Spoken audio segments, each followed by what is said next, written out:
ഒരു ദിവസം അങ്ങാടിയിൽ കുട്ടികൾ കളിക്കുന്നത് നോക്കി നിൽക്കുകയായിരുന്നു ഞാൻ. പിറകിൽ നിന്നൊരാള് എൻ്റെ തോളിൽ കൈവച്ച് ഞാൻ തിരിഞ്ഞു നോക്കി. നബി സല്ലല്ലാഹു അലൈഹി വസല്ലമ തങ്ങളായിരുന്നു അത്. ചിരിച്ചുകൊണ്ട് അവിടുന്ന് ചോദിച്ചു, അനസ് മോനെ, ഞാൻ പറഞ്ഞ സ്ഥലത്തേക്ക് നീ പോയില്ലേ? അള്ളാഹുവിൻ്റെ റസൂലെ, ഞാൻ പോവുകയാണ്. നബി സല്ലല്ലാഹു അലൈഹി വസല്ലമ തങ്ങൾ അനസ് റളിയല്ലാഹു അൻഹുവിനെ ശകാരിക്കുകയോ കുറ്റപ്പെടുത്തുകയോ ചെയ്തില്ല.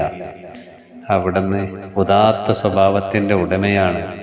ഹബീബായ മുഹമ്മദ് റസൂലുള്ളാഹി സല്ലല്ലാഹു അലൈഹി വസല്ലമ തങ്ങൾ അനസ് റളിയല്ലാഹു അൻഹു പറയുന്നത്, 10 വർഷം നബി സല്ലല്ലാഹു അലൈഹി വസല്ലമ തങ്ങൾക്ക് ഞാൻ സേവനം ചെയ്തിട്ടുണ്ട്. ഒരിക്കൽ പോലും എന്നോട് ഛേ എന്ന് പറഞ്ഞിട്ടില്ല. നീ എന്തിന് ചെയ്ത് എന്നോ നിനക്ക് അങ്ങനെ ചെയ്തു കൂടായിരുന്നോ എന്നോ ചോദിച്ചിട്ടില്ല.